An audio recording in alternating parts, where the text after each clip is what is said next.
नमस्कार ମୁଁ ଜଗଦୀଶ ଆପଣଙ୍କ ପାଇଁ ନେଇକି ଆସିଛି ଆଜି ସକାଳର କେତୋଟି ଗୁରୁତ୍ୱପୂର୍ଣ୍ଣ ଖବର। ସେଥିପାଇଁ ଭିଡିଓଟିକୁ ଶେଷ ପର୍ଯ୍ୟନ୍ତ ଦେଖିବାକୁ ମୋର ଅନୁରୋଧ। ଚାଲନ୍ତୁ ଆଜି ସକାଳର ଖବର ଉପରେ ନଜର ପକାଇବା।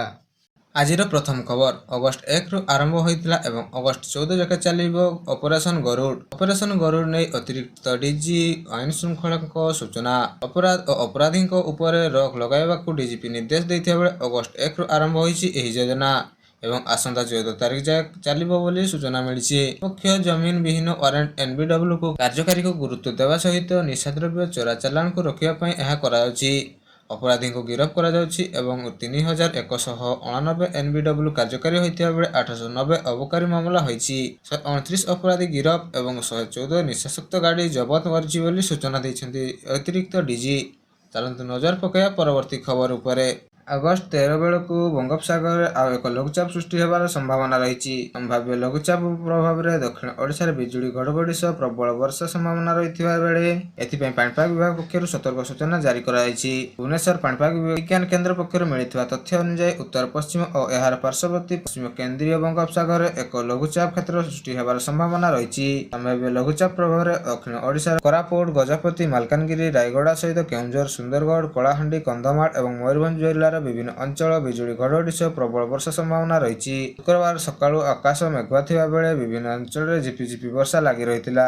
ଆସନ୍ତା 23ରୁ 24 ଘଣ୍ଟା ମଧ୍ୟରେ ଗଜପତି ଓ ଗଞ୍ଜାମ ଜିଲ୍ଲାର ବିଭିନ୍ନ ଅଞ୍ଚଳରେ ପ୍ରବଳ ବର୍ଷା ହୋଇପାରେ। ଏଥିସହିତ ବାଲେଶ୍ୱର, ଭଦ୍ରକ, ଯାଜପୁର, ପୁରୀ, ଖୋର୍ଦ୍ଧା, ନୟାଗଡ଼, କଟକ, ଜଗତସିଂହପୁର, କେନ୍ଦ୍ରାପଡ଼ା, ସୁନ୍ଦରଗଡ଼, ଦେବଗଡ଼, ଅନୁଗୁଳ, ଢେଙ୍କାନାଳ, କେଉଁଝର, ମୟୂରଭଞ୍ଜ, କଳାହାଣ୍ଡି ଜିଲ୍ଲାକୁ ୱାର୍ଣ୍ଣିଂ ଜାରି କରିଛି ପାଣିପାଗ ବିଜ୍ଞାନ କେନ୍ଦ୍ର।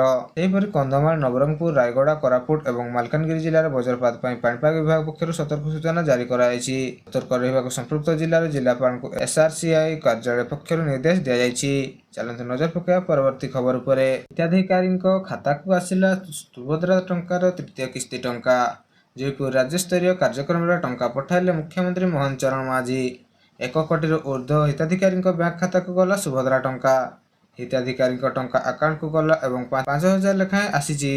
ଏହା ସହିତ ଅନେକ ଲୋକଙ୍କର ପ୍ରଥମ କିସ୍ତି ଆସିନଥିବା ଏହା ସର୍ଭେ ପରେ ଆସିବ ବୋଲି ସୂଚନା ଦେଇଛନ୍ତି ଉପମୁଖ୍ୟମନ୍ତ୍ରୀ ପ୍ରଭାତୀ ପରିଡ଼ା। ଚାଲନ୍ତୁ ନଜର ପକାଇବା ପରବର୍ତ୍ତୀ ଖବର ଉପରେ। ନିର୍ବାଚନ କମିଶନର ଶନିବାର ଏକ ବଡ଼ ପଦକ୍ଷେପ ନେଇ 334ଟି ଅଣସ୍ୱୀକୃତିପ୍ରାପ୍ତ ରାଜନୈତିକ ଦଳ ଅର୍ଥାତ୍ RUPPର ପଞ୍ଜୀକରଣ ବାତିଲ କରିଛନ୍ତି। ଏହି ଦଳଗୁଡ଼ିକ 2019 ପରଠାରୁ ଗୋଟିଏ ବି ନିର୍ବାଚନ ଲଢ଼ି ନଥିଲେ ଏବଂ ସେମାନଙ୍କ କାର୍ଯ୍ୟାଳୟରେ କୌଣସି ଠିକଣା ମଧ୍ୟ ମିଳିନଥିଲା। ଏହି କାରଣ ପାଇଁ ଏହି ଦଳଗୁଡ଼ିକ ଏକ ପଞ୍ଜୀକୃତ ଅଣପଞ୍ଜୀକୃତ ରାଜନୈତିକ ଦଳ ଭାବରେ ରହିବା ପାଇଁ ବାଧ୍ୟତାମୂଳକ ସର୍ତ୍ତାବଳୀ ପୂରଣ କରିନଥିଲେ। ବିହାର ବିଧାନସଭା ନିର୍ବାଚନ ପୂର୍ବରୁ କମିଶନ ଏହି ପଦକ୍ଷେପକୁ ରାଜନୈତିକ ବ୍ୟାପକରୁ ସୁଦୃଢ଼ କରିବା ଦିଗରେ ଏକ ଗୁରୁତ୍ୱପୂର୍ଣ୍ଣ ପଦକ୍ଷେପ ବୋଲି କୁହାଯାଇଛି।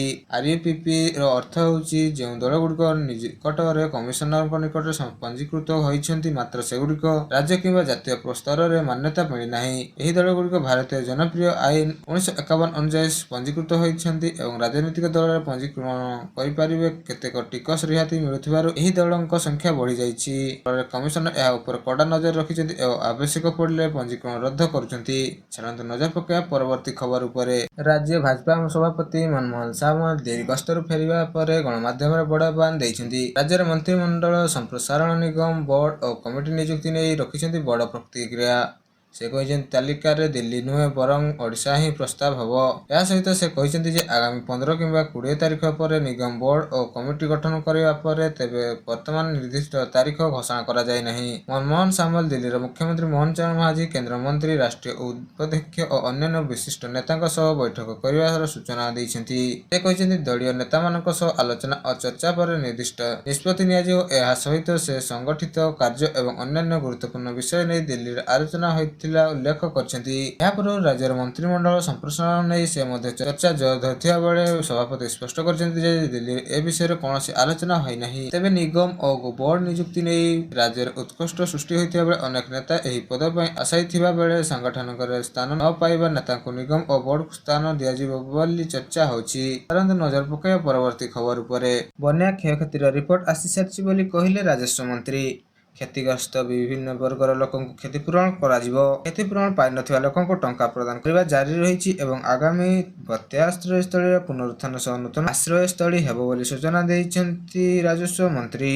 ଏହା ସହିତ ସ୍କୁଲ ନିକଟରେ ବାତ୍ୟା ଆଶ୍ରୟସ୍ଥଳୀ ନିର୍ମାଣ ହେବ ଏବଂ ପୂର୍ବ ସରକାର ଅନାବଶ୍ୟକ ସ୍ଥଳେ ବାତ୍ୟା ଆଶ୍ରୟସ୍ଥଳୀ କରିଥିଲେ। ଏହାକୁ ଦୃଷ୍ଟିରେ ରଖି ଭଲ ସ୍ଥାନରେ ଆଶ୍ରୟସ୍ଥଳୀ ସୃଷ୍ଟି କରାଯିବ ଏବଂ ଲୋକଙ୍କୁ ବିପଦରୁ ରକ୍ଷା କରାଯିବ। ଚାଲନ୍ତୁ ନଜର ପକାଇବା ପରବର୍ତ୍ତୀ ଖବର ଉପରେ। ସାଧାରଣ ବଣ୍ଟନ ବ୍ୟବସ୍ଥାରୁ କୌଣସି ଯୋଗ୍ୟ ହିତାଧିକାରୀଙ୍କୁ ବଞ୍ଚିତ ହେବା ଉଚିତ ନୁହେଁ ବୋଲି କୋଲକାତା ହାଇକୋର୍ଟ ଗୁରୁତ୍ୱାରୋପ କରିଛି। ଇକେୱାଇସି ସମ୍ପର୍କରେ ଅଜ୍ଞତା ବା ବ୍ୟବସ୍ଥାହୀନ ଲୋକଙ୍କ ସୁବିଧା ପାଇଁ ଫେୟାର ପ୍ରାଇସ୍ ଉପରେ ପ୍ରୟୋଜନିକ ଭିତ୍ତିଭୂମି ତିଆରି କରିବା ସହିତ ସଚେତନତା ସୃଷ୍ଟି କରିବା ଓ ନୋଟିସ ଲଗାଇବା ଦେବାକୁ ସରକାରଙ୍କୁ ନିର୍ଦ୍ଦେଶ ଦିଆଯାଇଛି।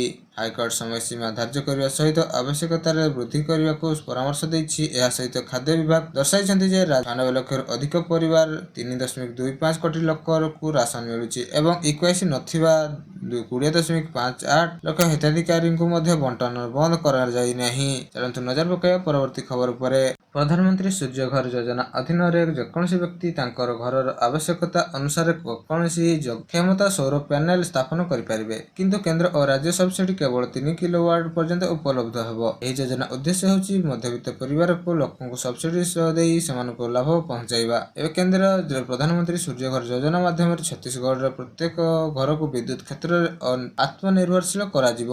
ଏହି ଯୋଜନା ଅଧୀନରେ ଲୋକେ ନିଜ ଘରେ ସୌର ପ୍ୟାନେଲ ଲଗାଇ ବିଦ୍ୟୁତ ଉତ୍ପାଦନ କରିପାରିବେ। ଏହା ସ୍ୱୟଂଚାଳିତ ଭାବରେ ଘରର ବିଦ୍ୟୁତ ଆବଶ୍ୟକତା ପୂରଣ କରିବ ଓ ବଳକା ବିଦ୍ୟୁତ ଗ୍ରିଡକୁ ବିକ୍ରି କରାଯାଇପାରିବ। ଏହା ପ୍ରାୟ ବିଦ୍ୟୁତ ବିଲ୍ ଦୂର କରିବା ଏବଂ କୌଣସି ସବସିଡି ଯୋଜନାର ଆବଶ୍ୟକ ରହିବ ନାହିଁ। କେନ୍ଦ୍ର ସବସିଡି ବ୍ୟତୀତ ଛତିଶଗଡ଼ ସରକାର ନିଜ ପକ୍ଷରୁ ଅଧିକ 30,000 ଟଙ୍କାର ଅତିରିକ୍ତ ସବସିଡି ଦେବାକୁ ମଧ୍ୟ ଘୋଷଣା କରିଛି। ଏହା ଲୋକଙ୍କୁ ସୌର ପ୍ୟାନେଲ ଲଗାଇବାରେ ଆହୁରି ସାହାଯ୍ୟ କରିବ ଏବଂ କେନ୍ଦ୍ର ଏବଂ ରାଜ୍ୟ ସରକାରଙ୍କ ମିଳିତ ଭାବରେ 3 କିଲୋୱାଟ ଛାତ ଉପରେ ସୌର ପ୍ୟାନେଲ ପାଇଁ 1.8 ଲକ୍ଷ ଟଙ୍କାର ସବସିଡି ଦେଉଛନ୍ତି। ଏହାର ମୋଟ ମୂଲ୍ୟ ପ୍ରାୟ 1,80,000 ହୋଇଥିବା ବେଳେ ବାକି 72,000 ଟଙ୍କା ବା 6% ସୁଧ 10 ବର୍ଷର ଋଣ ନେଉଥିବା ବ୍ୟକ୍ତିଙ୍କୁ ଦିଆଯିବ। ଏହାର ମାସିକ କିସ୍ତି କେବଳ 808 ଟଙ୍କା ହୋଇଥିବା ବେଳେ ଛୋଟ ଘର ମାଲିକ 1 କିମ୍ବା 2 କିଲୋୱାଟ ପ୍ୟାନେଲ ମଧ୍ୟ ସ୍ଥାପନ କରିପାରିବେ। ଏହା ଉପରେ ସରକାର ବିଭିନ୍ନ ସବସିଡି ଦେବା ସହିତ ଶକ୍ତି ବିଭାଗ ଏବଂ ସମ୍ପର୍କ ସୂଚନା ଦେଇଛି।